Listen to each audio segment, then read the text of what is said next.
Clark generated 45.2% of all points produced by the Indiana Fever. She has a larger offensive load than every single player in the NBA last season, outside of Luka Doncic. She is pretty much an offensive cheat code.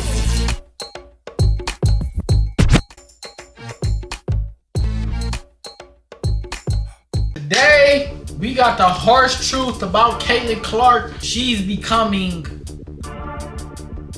what a lot of people would say the Magic Bird type of. She having that effect, that influence on the WNBA right now. So we about to check out the harsh reality about Caitlin Clark. See what my man's talking about. Some athletes are good. Some athletes are great. But very rarely does an athlete make such an impact that they begin to transcend their sport. You know, those times where an athlete is creating so much buzz that people who don't even follow the sport know their name. These athletes hardly ever. I ain't gonna fake, regardless of what the harsh reality about Caitlin and all this. I'm gonna be completely honest with y'all. I've never watched a single game of women's college basketball until I heard about Caitlin Clark. I'm not gonna lie. She is what got me watching women's college basketball. And it's a domino effect though, because now I know about Juju and Paige and all them. So like, I mean, I could be a casual, but somebody had to start the trend of getting more they sport mainstream, and it just so happened to be hers. Buzz that people who don't even follow the sport know their name. These athletes hardly ever come around. But when they do, you know something special is going on. Growing up, I used to skate, so of course I know who Tony Hawk is. But my mom also knows who Tony Hawk is. In a sport that tends to only retain the most die-hard fans, Usain Bolt was so incredible that he became a household name. And it also helped that his name sounds like he was destined to be the fastest man of all time. Ask the average person to name any golfer, and they'll instantly say Tiger Woods, followed by no one else. There are very few athletes that reach this level of popularity, where they almost single-handedly lift their sport to new heights. And right now, women's basketball is home to an athlete that may just be next in line to be one of these transcendent athletes. Caitlin. Yeah, I ain't gonna fake. My mom know who Caitlin Clark is. My mom do not watch basketball. She'll watch a little NBA basketball maybe in the finals, but my mom don't watch basketball. And she know who she is, so. She's that, like, right now. Clark has only been in the WNBA for one season, and she is already the face of the league, drawing in more fans, viewers, money than ever before. But it hasn't come without harsh criticism, some of it targeted at the disproportionate admiration and attention being given to just one player, and some of this criticism claiming she simply isn't nearly as dominant as we are led to believe, a product of the sports media machine pushing their golden child. Is Caitlin Clark really as good as advertised, or have her talents been overblown for the sake of the WNBA and the future of women's basketball? And I want to personally thank Caitlin Clark for lifting up our sport. Shout out, Today's video is sponsored by DraftKings. What's her name? South Carolina's coach. I know her name, bruh. I'm looking it up. I don't care. That's disrespectful. Shout out Don State. Football season is here, and my partners at DraftKings are ready to make your Sundays even better. Right now, all new customers getting any bet on your prize high roll.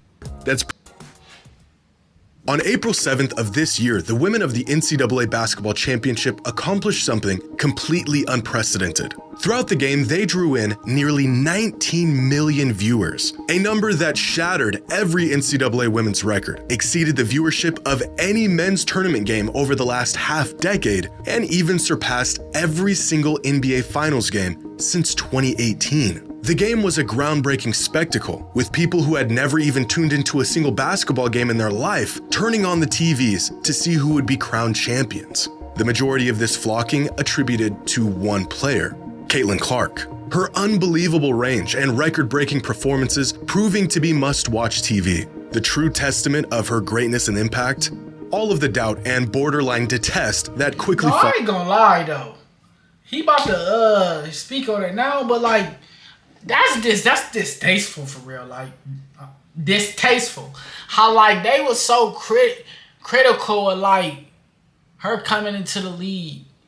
For what, though? Like, she pushing y'all league. I never understood that. Like, what y'all mad for? Just because she might be the one? Because, like, that Diana Taurasi, like, she a legend in her sport. No, without a doubt. Like, she a legend, but I didn't know who she was. The only people I did know of before I heard of, like, Caitlyn them, I knew Candace Parker. I knew Sue Bird. I knew a little bit of Maya Moore because she just was that for real. Like, hey. But other than that, I ain't really know nobody like that. But just for them to come out and not, I mean, but that is kind of common. Like, they did the same thing to Bron. You feel me? While Jordan was coming into the league and dominating, Wilt had some stuff to say. So, hey, I guess it's a part of the sport. Her greatness and impact, all of the doubt and borderline detest that quickly followed her ascent. Some fans and players, both past and present, questioning if her talents would translate to the next level and if the horde of fans she inspired would follow. They did. Her WNBA debut attracted the most viewers of any WNBA game in the history of ESPN. Indiana's home game attendance jumped from an average of 4,000 fans last season to an average of over 17,000 fans this season, a more than 400% increase in just a single year. Transactions in the Fever's team store jumped over 700%, and WNBA viewership has skyrocketed to levels that even Clark's biggest advocates could not foresee. Game 4 of last year's WNBA Finals drew in more viewers than any WNBA game over the last 2 decades, with 728,000 fans tuning in for the game, living up to the hype as one of the most anticipated games in the history of the league. This season, there were 22 regular season games that eclipsed that mark, 21 of them drawing in over 1 million viewers. Even crazier, 18 of those 22 games featured Caitlin Clark and the Indiana Fever.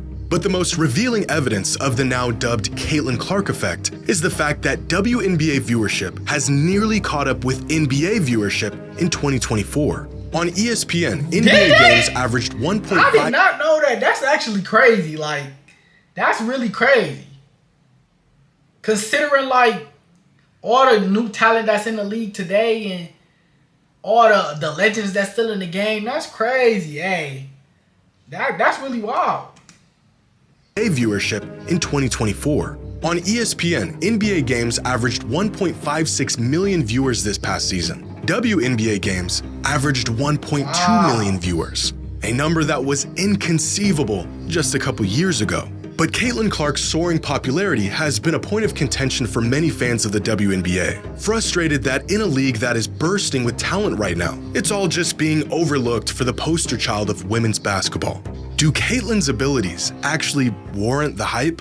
In just her rookie season, Caitlin broke over a dozen league and franchise records, including the WNBA's single-season assist record. She set the record for the most assists in a single game. She received the most All-Star votes of any player in WNBA history, set a new league record for double-doubles by a guard in a single season, scored the most points of any rookie in league history, and became the first rookie in WNBA history to put up a triple-double. Just this past week, it was announced that Caitlin made first-team All-WNBA, which makes her the first rookie to make first-team All-League since Candace Parker did it 16 years ago. Turns out those awe-inspiring performances from her days in college did, in fact, translate to the pros. Because even against the best... Bro, she was first-team All-NBA as a rookie.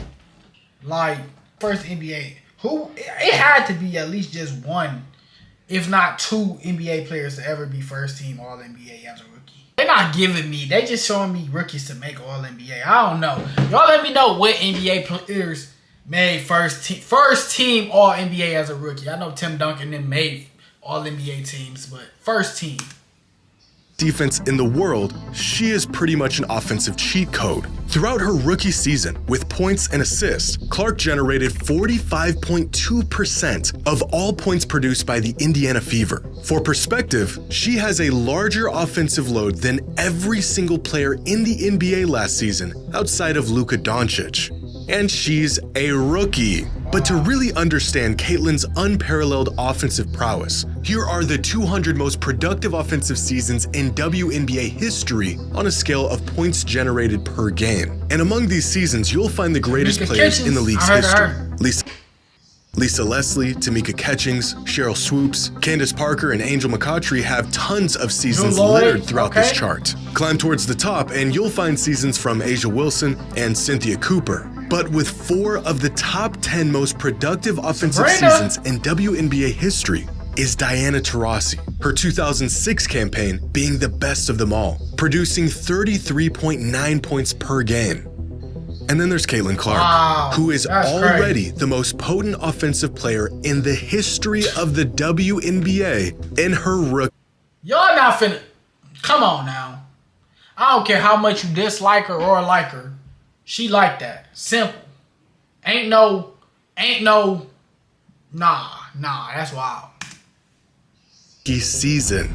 Women's hoops has never seen a player like this. And as absurd as her numbers are, how she puts up these numbers is just as incredible. Here are the players who attempt the longest three-pointers on average in the NBA last season, with Trae Young leading the league with the deepest three-point attempts with an average distance of 27.94 feet, and Damian Lillard and Stephen Curry just a shade closer. Despite it still being worth the same amount of points, the longest shooters in the NBA are stepping 4 feet outside the three-point line on their attempts. But even amongst the deepest shooters in the world, Caitlin Clark is on her own island, because throughout the 2024 regular season, her average three-point distance was 28.1 feet, which is not only further than any player in the NBA and in the WNBA, it is a whopping 6 feet out from the WNBA I was just three-point. thinking, I'm like, ain't they three-point line a little closer too?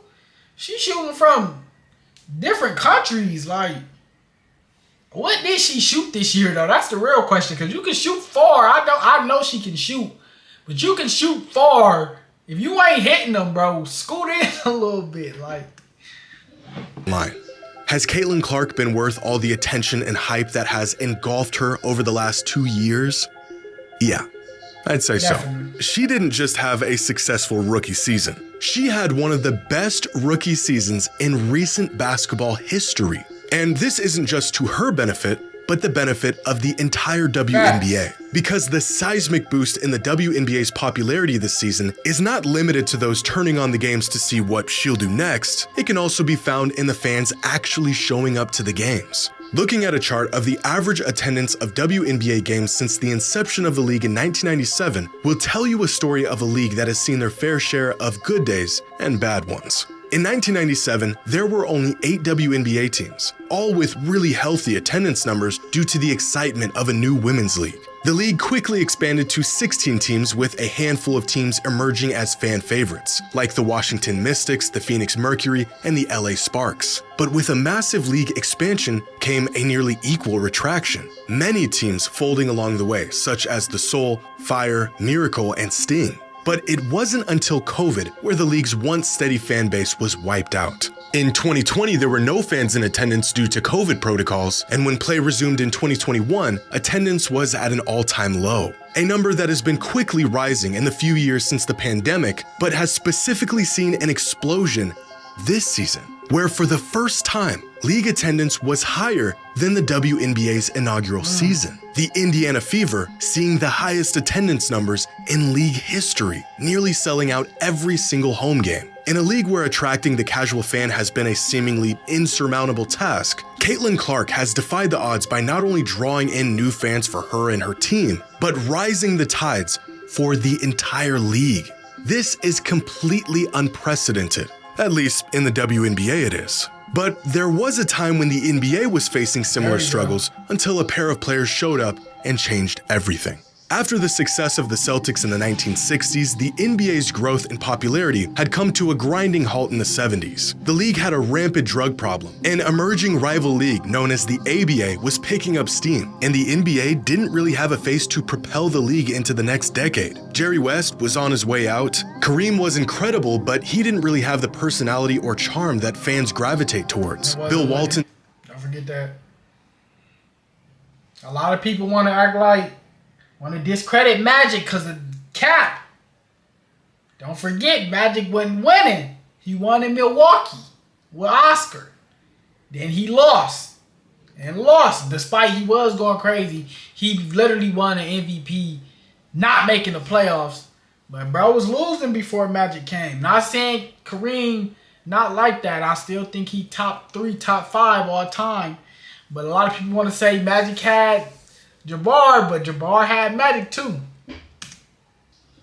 Prime was cut short due to injuries, and many fans felt Julius Erving's introduction to the league after leaving the ABA in 1976 was a bit short of what was advertised. Many games were lucky to see even half capacity in attendance. Many teams were losing money. The NBA had fallen to a, quote, second-tier sport behind the NFL, MLB, and NHL. All of this culminating to the point where some networks infamously had NBA Finals games on tape delay in the late 70s due to low ratings. The league was in desperate need of a generational, transcendent superstar.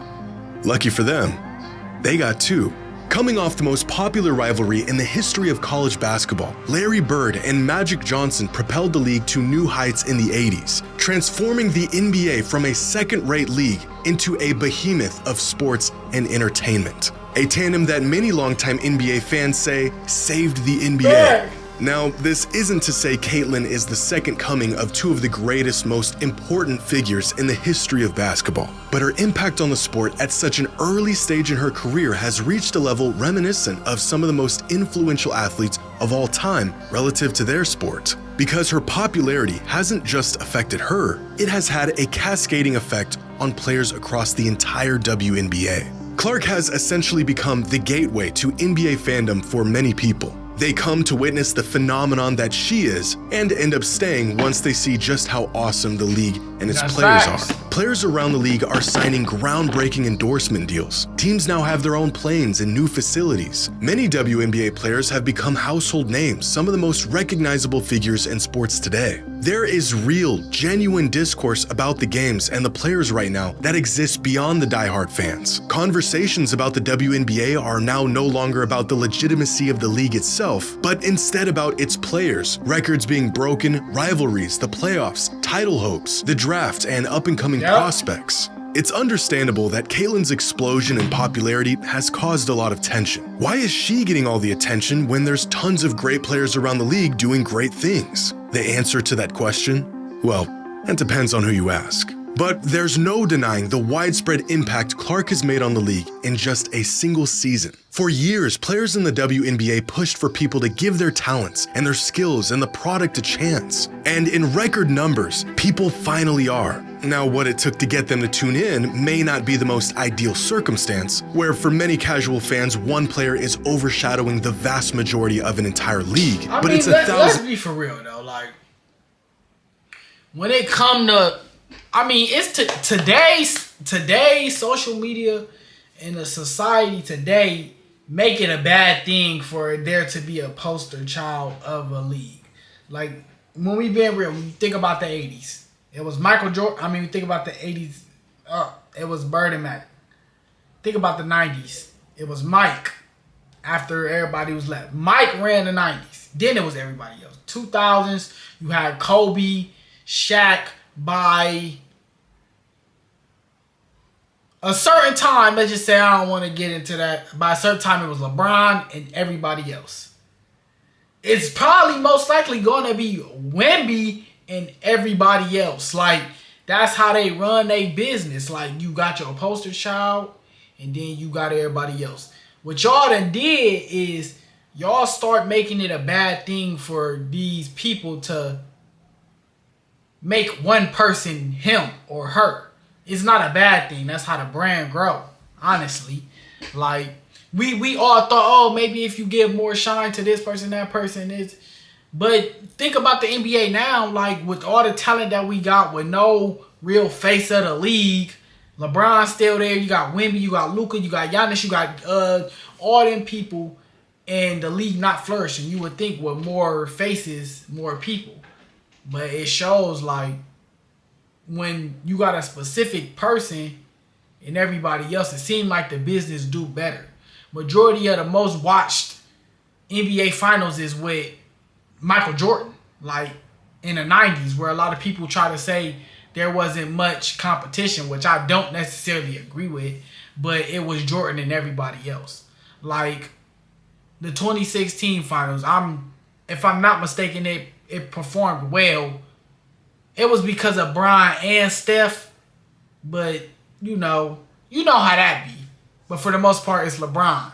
But yeah, like it's nothing wrong with there being a face of a brand. Like it's helping grow. It's helping the brand grow. Like a lot of people didn't know all these WNBA players before Caitlin Clark. Like, come on now.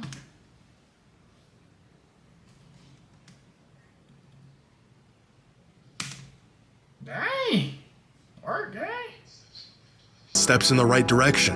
Whether the Caitlin Clark effect will have a lasting impact on the league and retain these new viewers and fans and continue to draw in more in the future is something that only time will tell. But one season in, and she is on a path to being one of the very few truly game-changing athletes of her generation. And yes, she's got all the talent to back it up. Facts. That's facts. But okay, that was a great video by your boy Jimmy High Roller. Shout out Jimmy. And yeah, with that being said, we're finna get up out of here. Y'all have a blessed day. Stay safe. And remember to put God first. I'm out.